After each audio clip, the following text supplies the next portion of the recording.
Walipungukiwa kwa sababu ya dhambi. Kuna vitu mingi ambayo zinaweza kukufanya upungukiwe. Na hili inaweza kukufanya uone mkono wa Mungu. Labda pahali ambapo ulitoka kulikuwa na laana ya umasikini. Au watu inaonekana ilitesa watu ambao walikuja mbele yako. Na ilifika kwa ghafla Mungu akakuonyesha mkono wake. Yule mtu ambaye ni mbaya wa umaskini anaweza toka juu.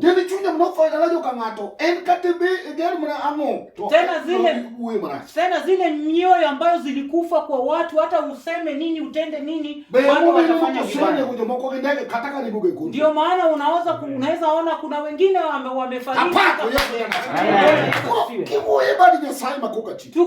Tukizungumza kuhusu mkono wa Mungu, sio kifupi. Hata kuhusu ndugu yangu bibi yake alikuwa anafanya ushuda. Mungu anaweza ainuka tena. Kulikuwa na jamaa fulani aitwa Gonyo mwana wa Ngeli. Ilikuja wakati ambapo wafadhili mambo yao ilikuja ikasimama. Kuna jinsi ambavyo wafadhili hao ilikaa mpaka walikuja wakaachana na yeye.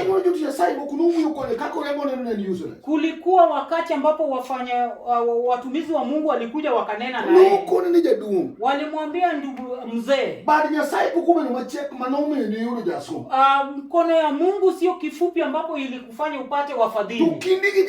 Na uhusiano yako na Mungu inaonekana ilikuwa imepungukiwa mpaka dhambi ikaingia, ambayo ilikuja ikatenganisha kati uhusiano yako na Mungu. Ukirudi nyuma kidogo na ukae kwa moyo wako, unaweza sema mkono wa Mungu niliona, kwa sababu ilinifanya nikafanya wafadhili ambao sio ambao wangefanya na wangefadhili kazi ya Mungu. Na alikumbushwa mkono wa Mungu mpaka akaambiwa bado anaenda. Ilibidi mwana wa Gonyongede akarudi kwa moyo wako, akasema ni ukweli, hili ndio jambo ambalo iliwatenganisha wale wafadhili. Akagundua dhambi ambayo iliishi katika moyo wake. Alirudi kwa moyo wake akamuita Mungu. Akagundua ya kwamba kulikuwa na dhambi ambayo imemtenganisha. Ilifanya ndugu yangu Gonyo akalenganisha Mungu. Akamulilia Mungu na machozi.